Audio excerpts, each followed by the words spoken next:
Hi, happy November. It's been a minute. Hi, I'm Kelly Delaney. If it's your first time here, what a weird video to start with.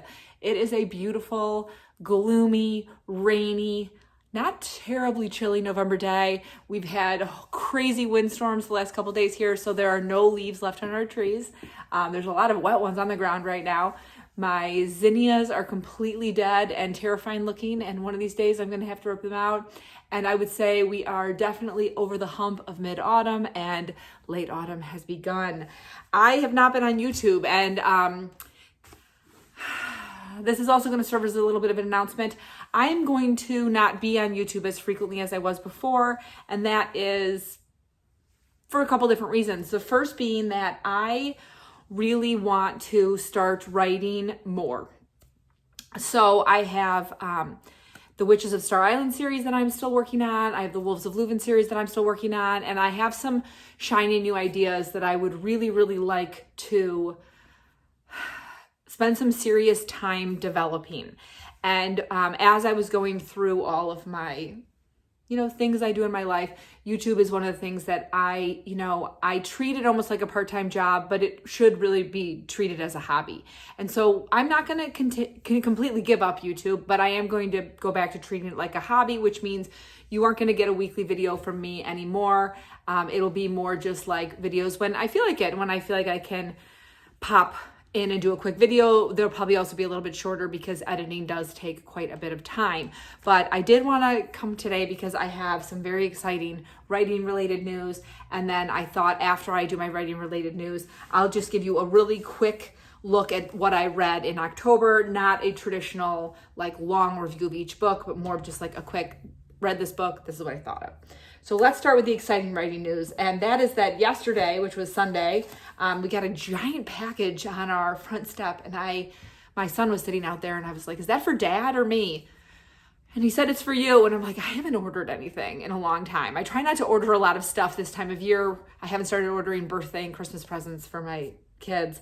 And it was extremely heavy. And then I realized it's that I got all my copies of Bewitching Rosemary. This is half of them. I can't pick them all up at once.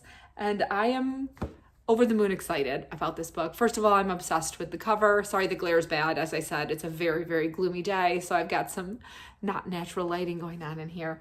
And I am really excited for this book to come out. And I think everyone's going to love it. I also wanted to let you know that if you are an ARC reader and you review books, NetGalley has review copies available. I'll stick a link in the description for everybody if you'd like to grab a copy and review it. If not, pre-orders are up. I'll put links in the description for everything. And just isn't that so lovely? If you have not read the first book, The Hedge Witch, which I have a copy of over here. I don't have an office, so just little areas of my house are where I keep my book-related stuff. Sorry, I have a lot of stuff on top of this pile of the Hedge Witch, but I'm determined to show you the cover of it. So there is book 1, The Hedge Witch. Here is book 2, Bewitching Rosemary. Don't they look beautiful next to each other on a shelf? I can't wait to put one copy of Bewitching Rosemary on my shelf. But if you have not read The Hedge Witch, this is a series about some very witchy magical sisters living on an island in the North Atlantic. There is a generational curse, and there's a prophecy that each of their soulmates is going to show up in the next 6 months. In The Hedge Witch, you meet Laurel and follow her, getting to know her soulmate Owen. And in Bewitching Rosemary, you follow Rosemary and her soulmate Asher. And I really hope everybody loves this book as much as I loved writing it. Now, we'll do a really quick talk about books, and then I'll be on my way.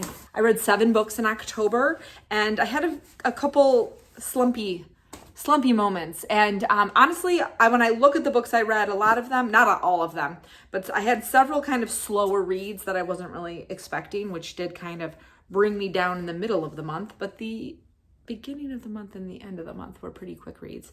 I started with Ensnaring the Siren by Desiree Nickley, which is the 3rd book in the Haven Cove series. This is horror romance with mermaids. I loved this book. I really enjoyed it. It was a quick read.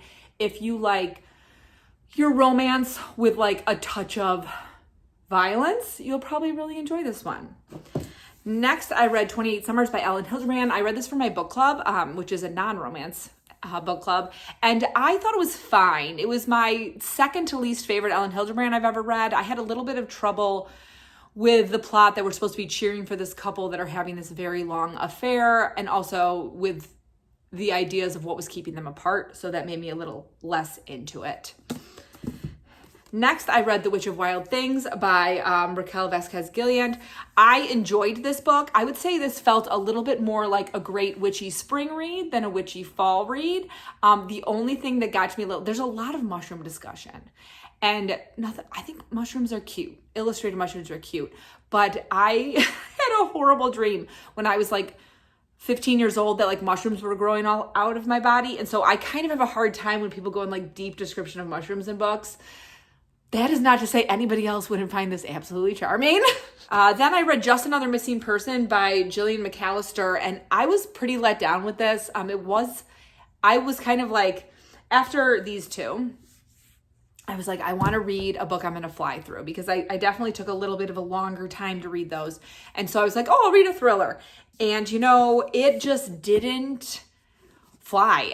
It was a little bit of a slower read. It's about a cop who gets blackmailed into blaming a missing person on someone else. And I found some of the contrivances in this just unbelievable. I do think sometimes I'm at a disadvantage when I read a lot of thrillers that are like British, like written in England or Wales or Scotland, because I'm not familiar with their legal system, but this hung on something that I don't think is a true crime in the United States.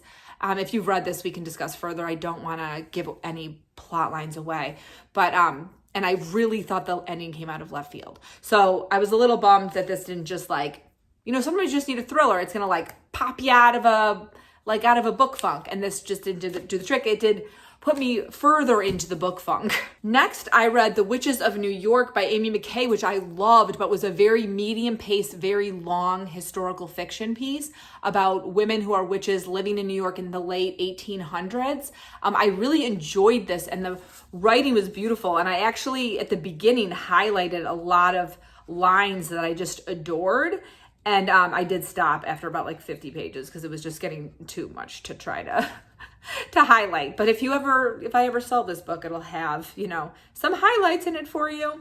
But I did really like this book. I just wish it was a little bit faster paced. Next, I read Speak of the Devil by Cherish Reed, which was a super fun, like 90-page romance erotica between a woman and a demon. I read it in one night, obviously. And then lastly, in October, I read A Song to Drown Rivers by Anne Liang. I enjoyed this book. So Book of the Month had it as fantasy, not as YA, but then I found out that this author writes pretty much all YA, and it did feel very YA as reading it.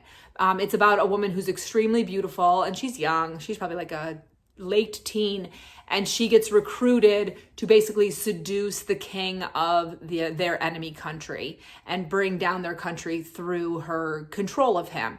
And the writing of that relationship felt very YA to me, because when you think about it, she's basically a prostitute, and they don't talk about any of that stuff, which I felt like was kind of missing from the story. Like, she is sleeping with this man who she despises, and you really don't get any details about that. You get that she despises him, but it just felt a little bit, written for young adults. But I really liked it, and I did cry at the end. So that's my very, very quick video. So I read 7 books. I've already read 1 book in November, and have started 2 more, of course. And I'll probably check back in a few weeks. I'm just not going to be filming as much as possible because I am trying to focus on writing, and hopefully you love my books and that is exciting for you. And if not, I am sorry, but I am not gone forever. I am just going to be here a little bit less intensely. And then, of course, if you are interested in The Witches of Star Island, please pre-order Bewitching Rosemary. If you are a reviewer, please jump over to NetGalley and grab a copy. And if you are interested in my writing and haven't signed up for my newsletter yet, please do that. There'll be a link in the descriptions for that as well. I have fun things, and they're like bonus second epilogues, which will continue to be released. And you get all your news there for me. And as always, I hope you're in the middle of a good book, about to start reading a good book, or about to start writing a great book. See ya!